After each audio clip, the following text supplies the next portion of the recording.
let's move over and speak a little bit about Afghanistan. So, the last time there was a full-on war even close to Ukraine was Afghanistan, which ended very badly last year. And for this segment on Afghanistan, we want to bring in Zaki Daryabi of Etilaatroz. Am I pronouncing that correctly? Okay. One of the leading independent journalism organizations in Afghanistan. Zaki, welcome. I understand you're working at the club today. Can you tell us what you're doing? Yeah, thank you very much for inviting me and bringing the Afghanistan case here. It is an honor to meet you. Thank you. I'm busy with three parts of work. One, I'm working with the journalists who are still in Afghanistan, and they are collecting information from across of Afghanistan in the provinces in a very hard situation. And also I'm managing a team who are not in Afghanistan.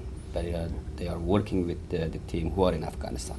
They are in Albania, Spain, Turkey, Pakistan, here in DC, in Washington State, in a lot of different parts of the world.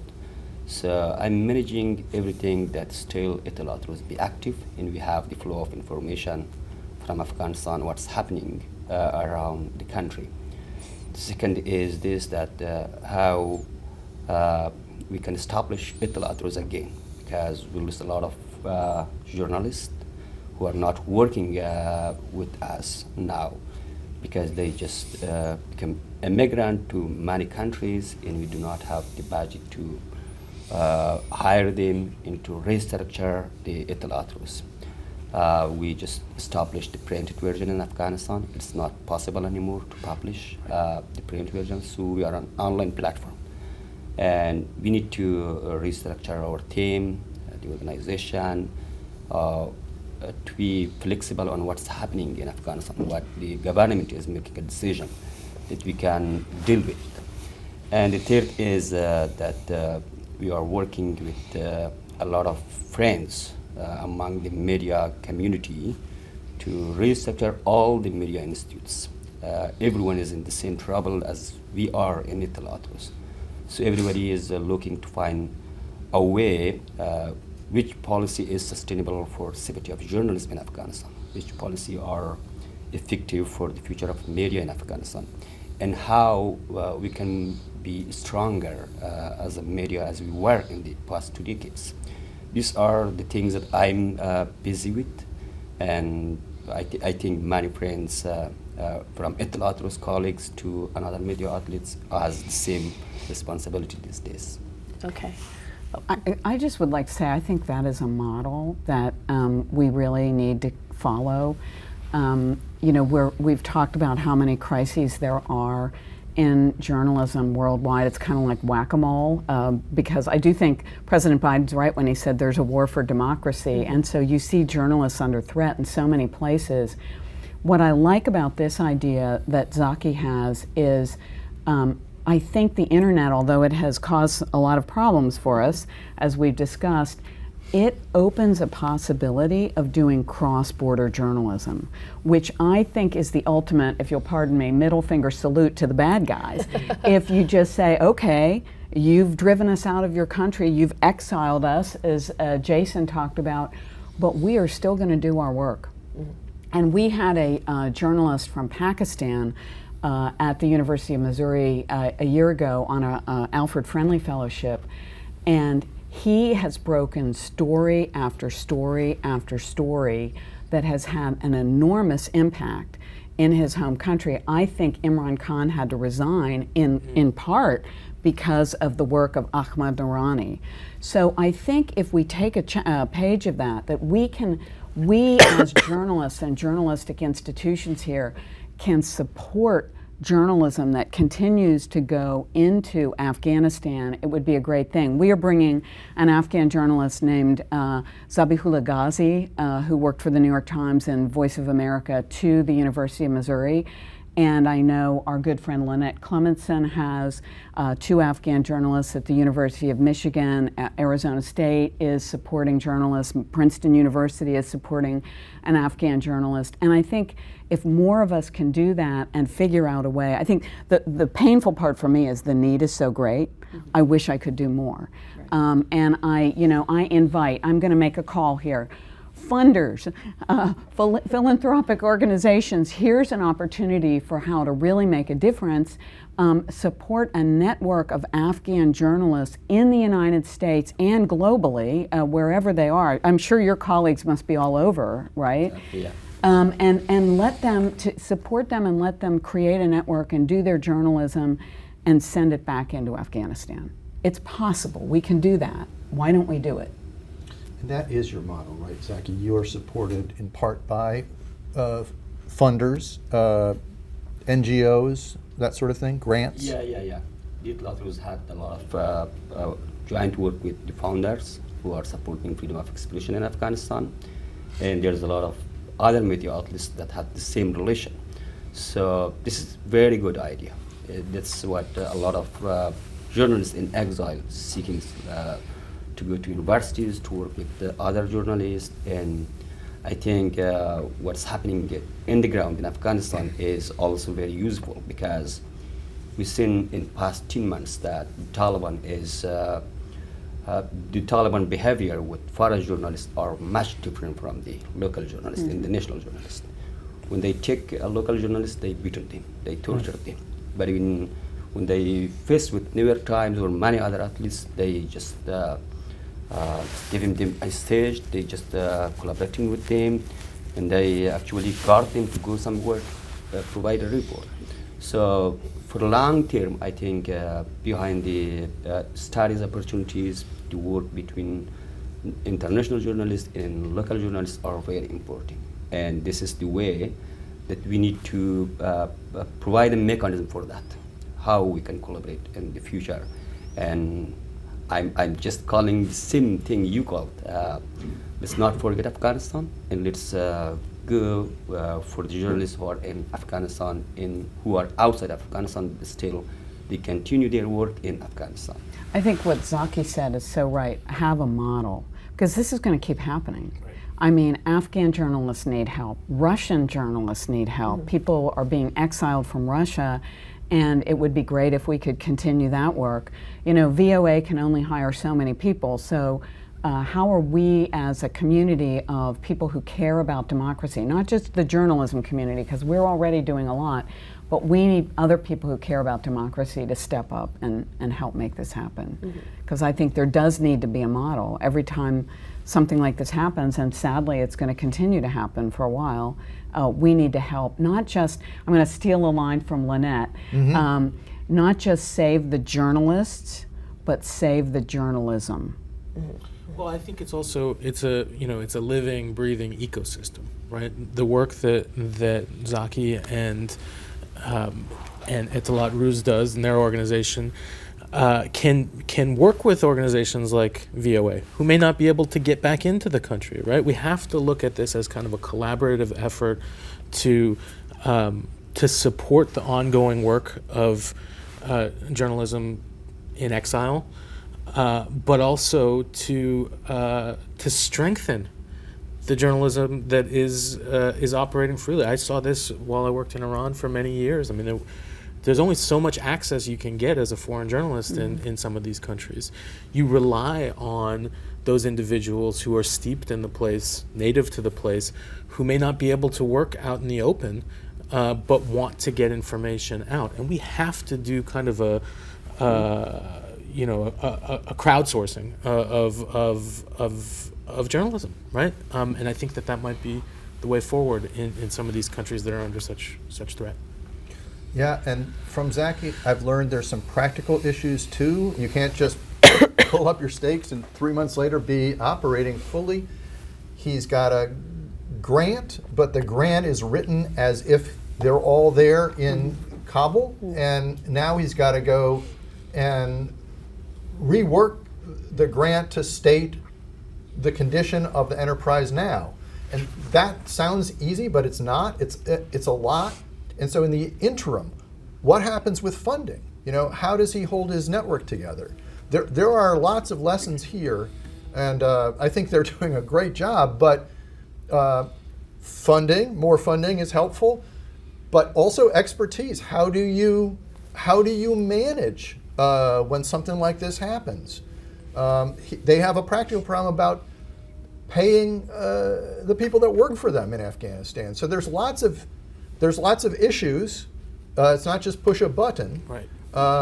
And people like Zaki and his team are both doing the work but showing us the way to go. And Zaki, many of our viewers may not be aware of your story, so would you mind walking us through, what happened to you in Afghanistan, as Kabul was falling, how you were able to get out? Just talk a little bit about that story. Yeah. I was in Afghanistan when Kabul just fallen in 15 August, and I decided to stay in Afghanistan, and I stayed until 3rd October of 2021. In 8 September, there was a protest around our office and PD3. So my colleague went to cover that. The protest was by the woman. And Taliban just took 2 of our journalists, one Zaki Daryabi, my little brother, and Nemat Naqvi. Then we just decided to go to talk with the Taliban. So our editor and 2 other colleagues just went to talk with PD3, that they are journalists. Then when they arrived, they just took all of them. So 5 of our colleagues just detained by the PD3, and then 2 of them tortured for hours. Mm-hmm. And I know everybody knew that story. After that, tortured until he became unconscious. Exactly. Yeah, and those were the pictures that went around the world, Yes. right? Yeah. Of their I called on beating. Taliban that you should answer on this case. And I called to the international community that it's very important. It's the first case that is happening in Afghanistan. I was waiting for many days. What will be the reaction of the Taliban? Do they bring the soldiers and the PDT staff to accountable or not? So they didn't. Then instead of that, they just called me that you should come to NDS, intelligence agency, and we have to apologize from you, and we have a lot of other things to tell to you. Yeah. So I No thought thanks. that it is not the way, because we have our address. This is my office. If you don't know, please come. Yeah. And you should apologize from my colleagues who have been tortured by you. It's not me. Then if you have a far older and order in this organization or with me, to come please here. So after 10 days of calling from Ministry of Interior, NDS, and Intelligence Directory, I realized that it's not a place that you should stay. Then I just fled in 3rd October, the country, and then had a lot of time just passed because I don't have internet and missed my connection with the colleagues. But and now after more than a month, I just arrived in Maryland.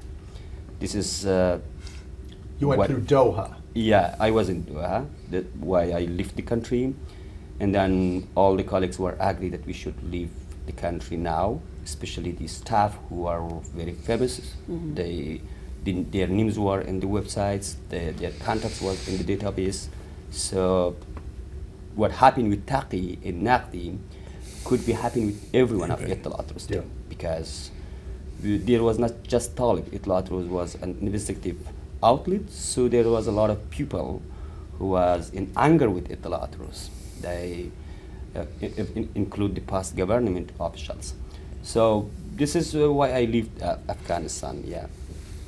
How are the journalists still on the ground in Kabul and elsewhere in Afghanistan faring? Can you talk a little bit about the reporters that still are reporting for you? Exactly.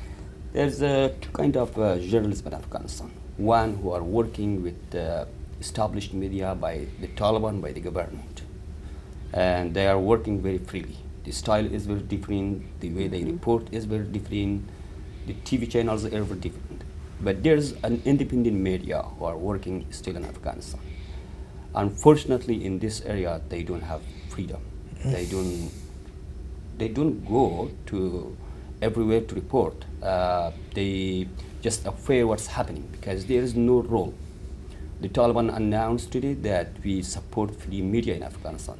The reality is this, that they still don't know what are the legal framework for a journalist and media sector in Afghanistan. What we had from the past, they just destroyed. The institutions, legal frameworks, and many mechanisms that was established by international community and national community in Afghanistan. So when Zabiullah Mujahid in Kabul telling this that we are supporting free media, the reality is this, that the soldier and a fighter in Paktia, Bamia, and Khost can kill everyone, can kill every journalist, can detain, can abandon, can anything that they have the right to do that, because they don't know what is calling from Kabul.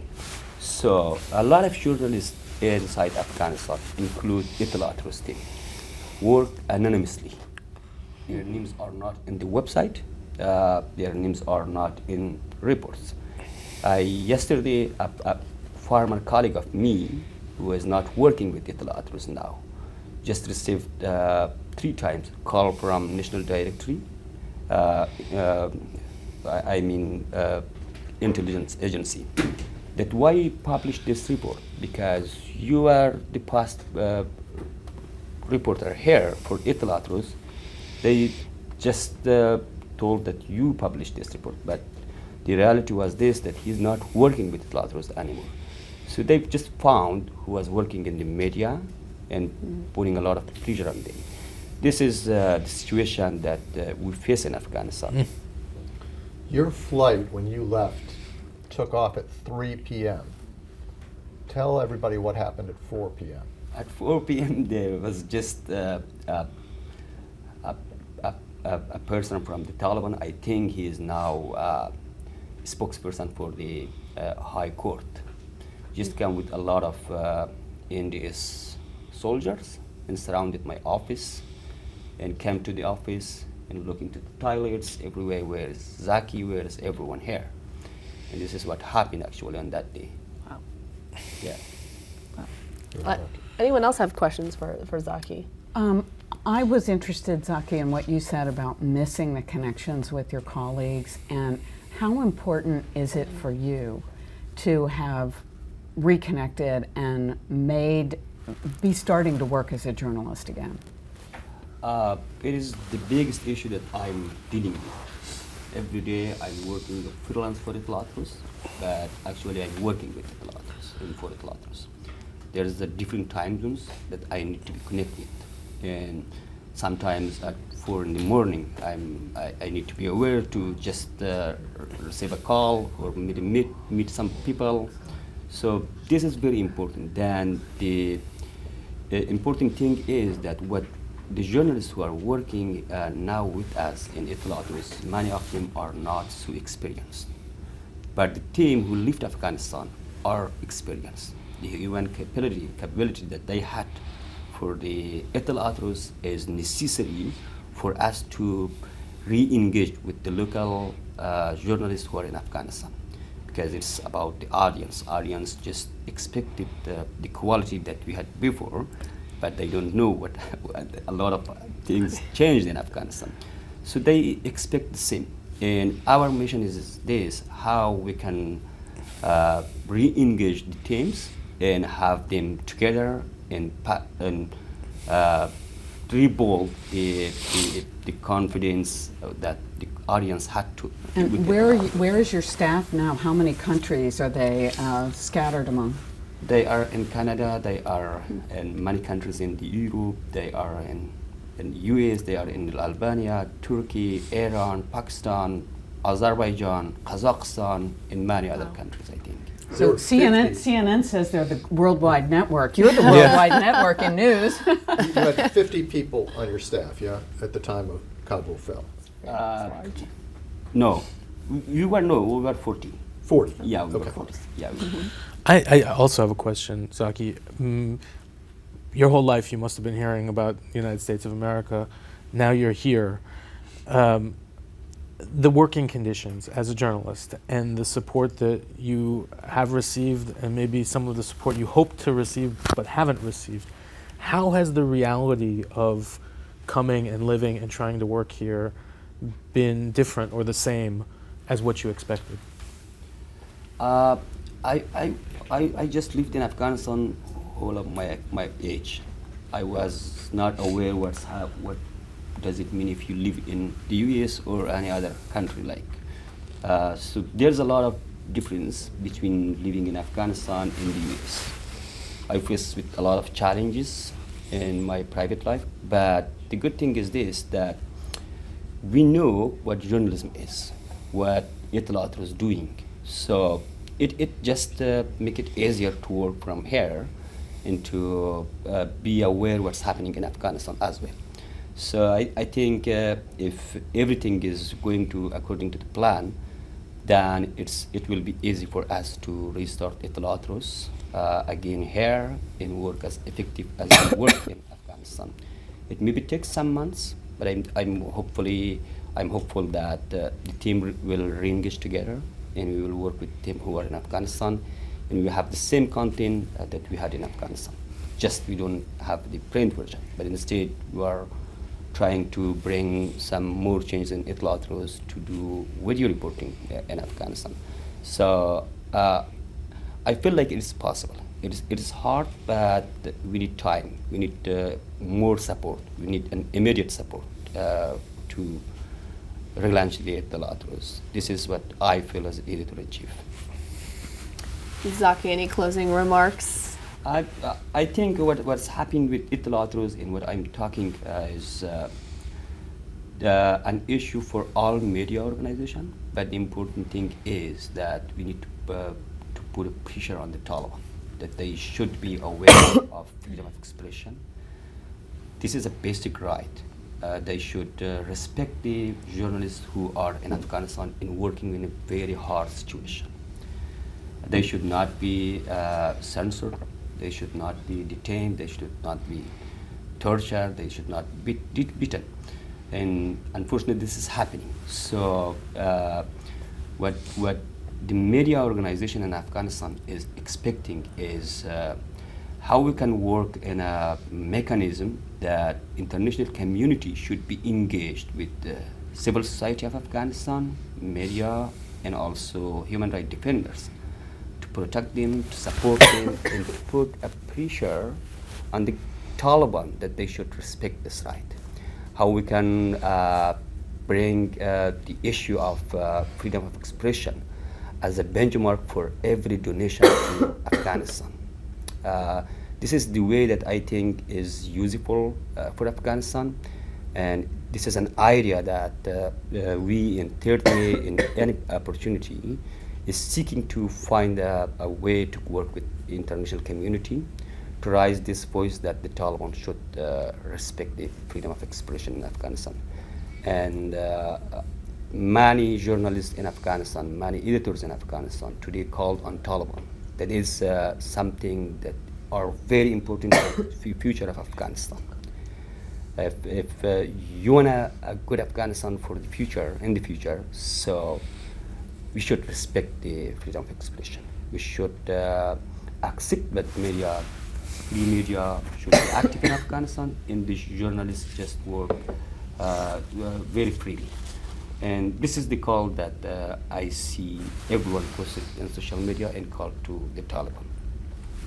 Thank you, and my apologies for coughing through all of your closing remarks. I have allergy season has really been hitting me hard. Thank you again for taking the time and for sharing your story today. Yeah, we know you must be very busy, and good luck. Thank you very much. Anything we can do to support you, I think, supports press freedom around the world. And I think a strong government should be able to handle a strong press. So good reporters make politicians better, so they should understand that. Thank you very much, Maggie. Thank you, Zaki.